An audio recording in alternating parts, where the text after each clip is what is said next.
Assalamualaikum warahmatullahi wabarakatuh. Halo anak-anak, berjumpa lagi dengan saya, Pak Radit. Hari ini saya akan menemani kalian belajar materi tentang perkembangan jalur transportasi dan perdagangan internasional di Indonesia. Jadi, hari ini yang akan kita bahas yaitu perkembangan jalur transportasi maritim sebelum kemerdekaan, terdiri dari era kerajaan dan era kolonial. Kemudian, saya akan membahas perkembangan transportasi maritim dari Orde Lama sampai saat ini.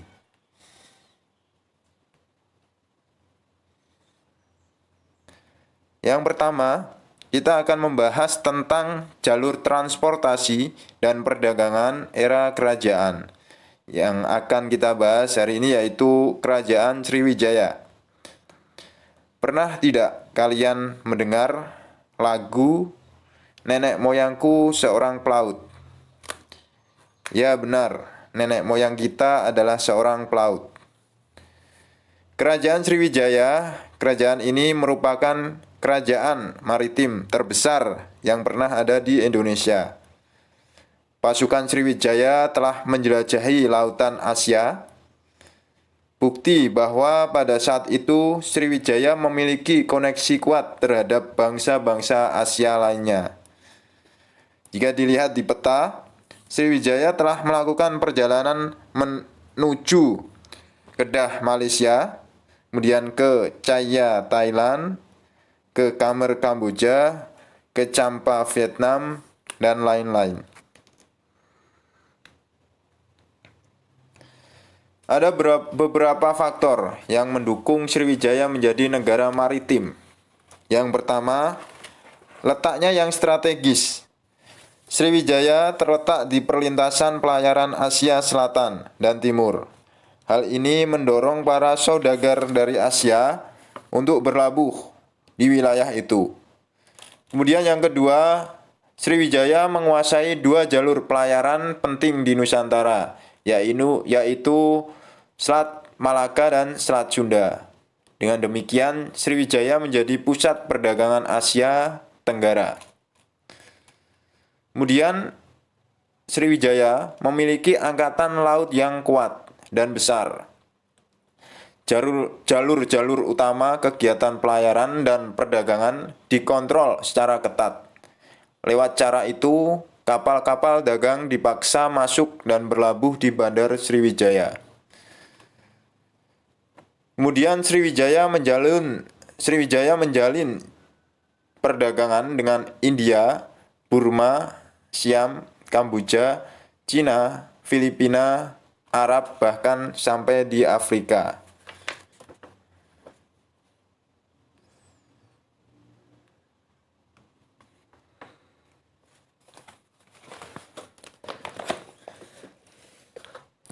Daya tarik Indonesia sangat menarik bagi bangsa Eropa. Pada awalnya, mereka hanya ingin berdagang dan mencari rempah-rempah. Tetapi, setelah melihat sumber daya alam Indonesia, mereka berubah pikiran, sehingga menjajah kita.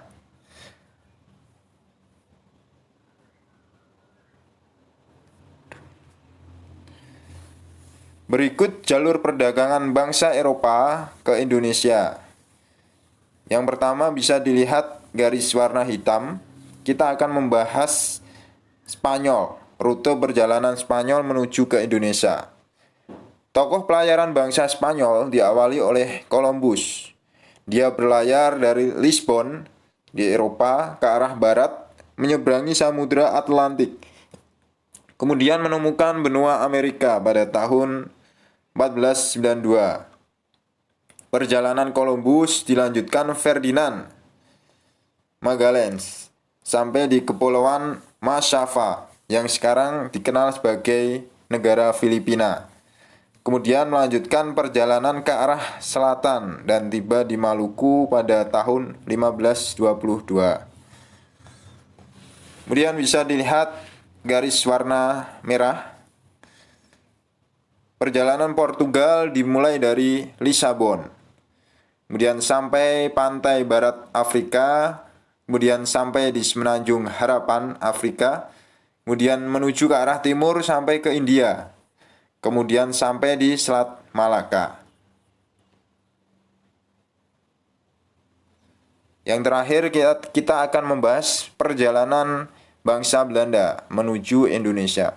Jika diperhatikan, rutenya hampir sama dengan rute perjalanan bangsa Portugal. Yang perbedaannya hanya letak transitnya. Jika Portugal berlabuh melalui Selat Malaka, jika Belanda mereka berlabuh di Banten.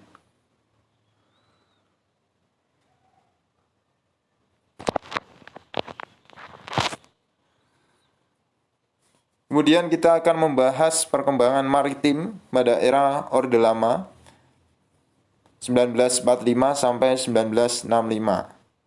Sebelah kiri adalah wilayah Indonesia sebelum deklarasi Juanda.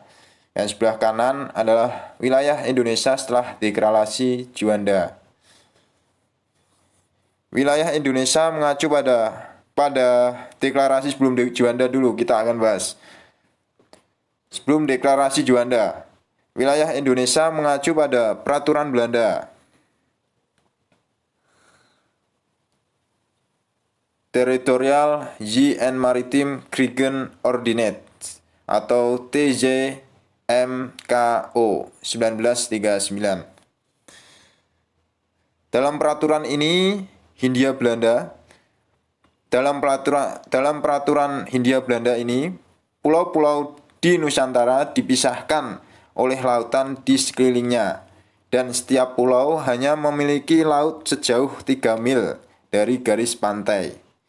Hal tersebut menyebabkan kapal asing dengan bebas melintasi lautan di antara pulau-pulau Nusantara. Bisa dilihat di antara pulau-pulau di Indonesia, pulau-pulau Nusantara terdapat laut internasional yang menyebabkan kapal-kapal asing dengan bebas melintasi wilayah perairan di Indonesia. Hal ini sangat berbahaya karena mengancam keutuhan dan keselamatan bangsa Indonesia pada saat itu yang sedang mempertahankan kemerdekaan. Kemudian coba dilihat peta gambar sebelah kanan wilayah Indonesia setelah deklarasi Juanda. Indonesia merajut dan mempersatukan kembali wilayah lautan yang luas menjadi satu kesatuan melalui deklarasi Juanda ini.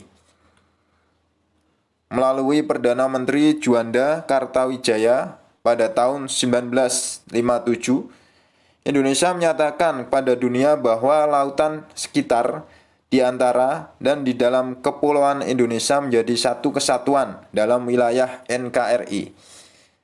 Terdapat perbedaan di antara peta kanan dan peta kiri. Jika di peta sebelum deklarasi Juanda, terdapat lautan bebas di antara pulau-pulau. Tapi setelah deklarasi Juanda, lautan di tengah ini tertutup karena Indonesia telah mendeklarasikan bahwa pulau-pulau terluar di Indonesia itu menjadi satu kesatuan, lautnya maupun laut di antara pulau-pulau tersebut. Sehingga tidak ada celah lagi untuk kapal asing masuk dalam zona perairan Indonesia. Hal ini menyebabkan luas wilayah Indonesia bertambah menjadi 2,5 kali lipat.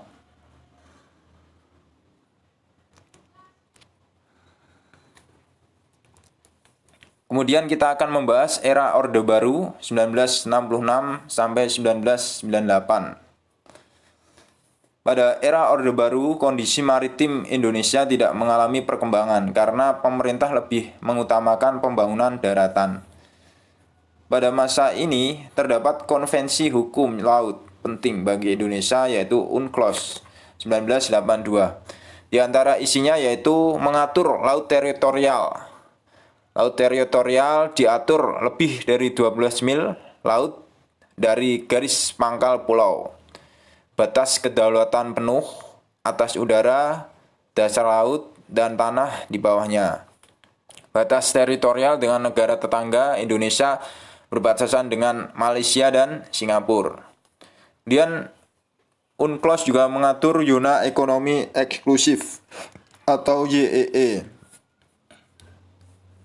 Maksimal 200 mil laut dari garis pangkal pulau, hak berdaulat untuk eksplorasi, eksploitasi, dan konservasi SDA, terutama perikanan. Kapal asing bebas lewat tetapi pemanfaatan sesuai izin Indonesia.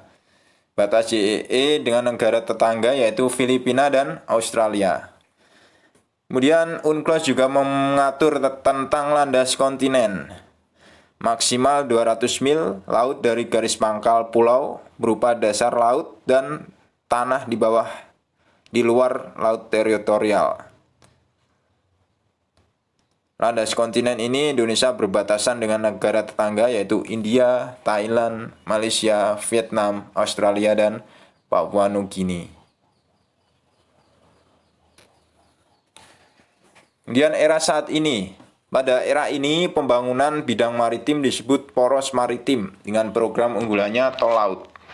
Bisa dilihat ini adalah peta jalur tol laut di Indonesia. Sangat padat sekali.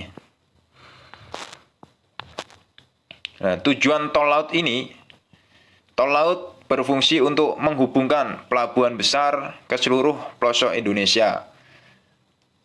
Kemudian pemerataan komoditas bahan pokok ke seluruh pelosok Indonesia agar bahan-bahan pokok bisa terdistribusi dengan lancar. Kemudian pemerataan pembangunan.